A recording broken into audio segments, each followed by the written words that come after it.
રાજકોટના પેડક રોડ ઉપર આવેલી new flora English medium school, જેમાં મને 2 દિવસ પહેલા આરટીમાં એડમિશન જે મળ્યા હતા એ વિદ્યાર્થીની પાસેથી ખોટી રીતના પૈસા ઉઘરાવવાના મેં જિલ્લા શિક્ષણ અધિકારીમાં ફરિયાદ કરી હતી. આ સ્કૂલ ટીઆરપી ગેમ ઝોન 2024માં થયો ત્યારે મહાનગરપાલિકાએ જે સ્કૂલો, કોલેજો અને ક્લાસીસોમાં ચેકિંગ હાથ ધર્યું હતું એ દરમિયાન ફાયર એનઓસી ન હોવાના કારણે અને બિલ્ડિંગ યુઝ સર્ટિફિકેટ એટલે બીયુ સર્ટિફિકેટ ન હોવાના કારણે આ સ્કૂલના બિલ્ડિંગને સીલ મરાયું હતું. ત્યારબાદ જે સ્કૂલે રેસિડેન્શિયલ એટલે મકાનની અંદર સ્કૂલ ચાલુ કરી છે એના માટે રાજ્ય સરકારના શિક્ષણ વિભાગના નિયમ પ્રમાણે સ્થળ પેરની મંજૂરી લેવી પડે, પરંતુ જિલ્લા શિક્ષણ અધિકારી કચેરીમાં અમે છેલ્લા 2 દિવસથી સંપર્ક કરીએ કે આ સ્કૂલે સ્થળ પેરની મંજૂરી લીધી કે છે નહીં, પરંતુ અધિકારીઓ ગોળ ગોળ જવાબ આપે. એટલે અમે લેખિતમાં ફરિયાદ કરી છે કે આવી અમને આશંકા છે, આ ખરેખર ગંભીર વિષય છે અને જો આ સાચું પડે તો રાજકોટની અંદર ભૂતિયા સ્કૂલ વર્ષોથી ચાલુ હતું તેનો મોટો પર્દાફાશ થયો. રાજકોટ શહેરની અંદર વધુ એક ભૂતિયા સ્કૂલ કાર્યરત હોવાના આક્ષેપો જે કોંગ્રેસના પ્રવક્તા રોહિતજી રાજપૂત છે તેમના દ્વારા કરવામાં આવ્યા છે. આ ગંભીર આક્ષેપો તેમના દ્વારા કરવામાં આવ્યા છે કે આ જે સ્કૂલ છે તે ભૂતિયા સ્કૂલ ચાલી રહી છે. ત્યારે તેમની સાથે જ સીધી વાત કરીશું. આ સ્કૂલ જે આવેલી છે તેનો શું આખો મામલો છે, આ સ્કૂલનું નામ શું છે ને ક્યારથી કાર્યરત છે?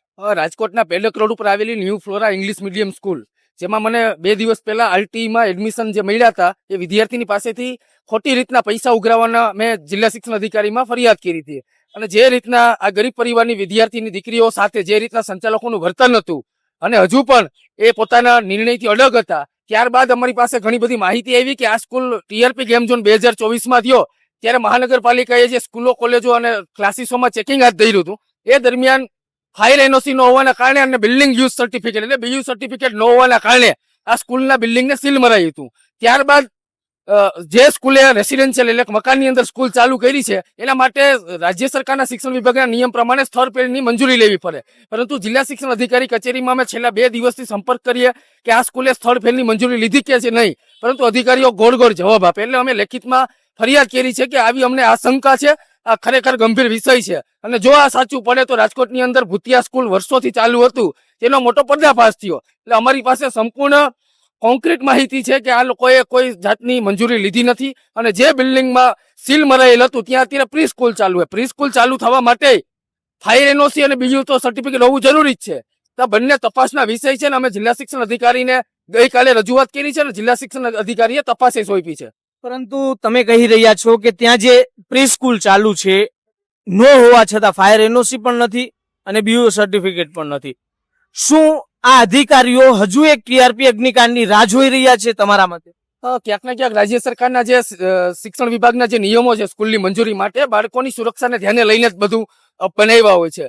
ત્યારે જે બિલ્ડિંગ સીલ થયેલી છે ત્યાં જો પ્રી સ્કૂલ ચાલી હોય તો બાળકોની સુરક્ષા ઉપર ગંભીર સવાલો પેદા થાય કે ત્યાં ખરેખર ફાયર એનઓસી અને બિલ્ડિંગ યુઝ સર્ટિફિકેટ નથી તો સીલ કર્યું હોય છે એની પાછળનું મહાનગરપાલિકાનું કોઈ કારણ હશે.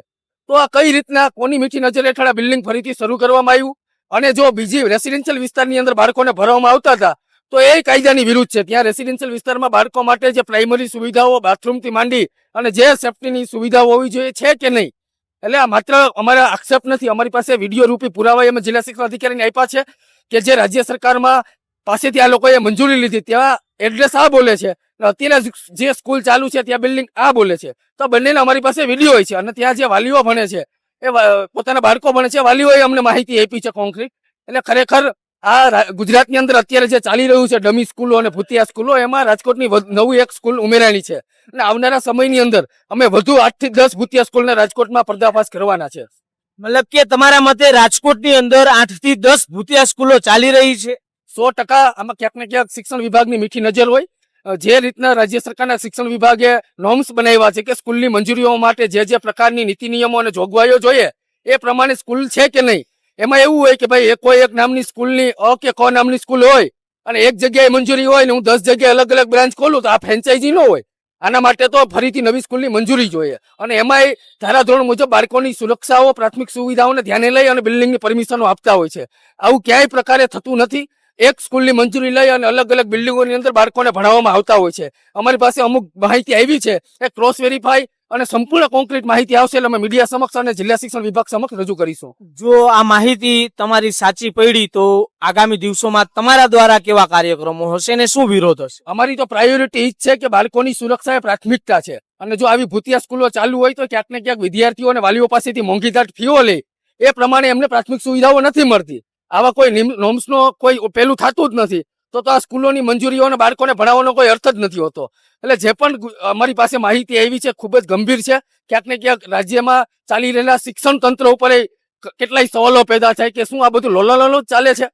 વિદ્યાર્થીઓ અને વાલીઓ મોટી મોટી ફી ભરે, એજ્યુકેશનની ક્વોલિટી માંગે, સામે પક્ષે તમે અમને નથી પ્લેગ્રાઉન્ડ આપતા, નથી વિદ્યાર્થીને સુરક્ષા માટે કોઈ જાતની સેફટીના સુવિધાઓ, નથી બિલ્ડિંગ યુઝનું સર્ટિફિકેટ. કાલ સવારે કોઈ આકસ્મિક બનાવ બને તો એનો જવાબદાર કોણ? ટીઆરપી ની જેમ 27 નિર્દોષ બાળકો ભરતા થઈ ગયા, એ પછી બધા જેલમાંથી છૂટી ગયા.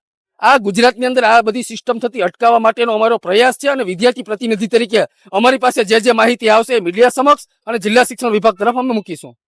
જી ચોક્કસથી એક તરફ વાલીઓ પોતાના બાળકોના ભવિષ્યને લઈને ક્યાંક ચિંતિત હોય છે, ત્યારે બીજી તરફ કોંગ્રેસ દ્વારા જે પ્રકારે આક્ષેપો કરવામાં આવ્યા છે કે રાજકોટ શહેરની અંદર આ ભૂતિયા સ્કૂલ છે તે ચાલી રહી છે, પરંતુ ક્યાંક આ જે ભૂતિયા સ્કૂલ હોવાનો જો આક્ષેપ સાચો પડે તો ખરેખર અધિકારીઓ માટે એક આ કહી શકાય કે જે અધિકારીઓ છે તેમની કામગીરી ઉપર પણ સવાલો ઉભા કરે છે.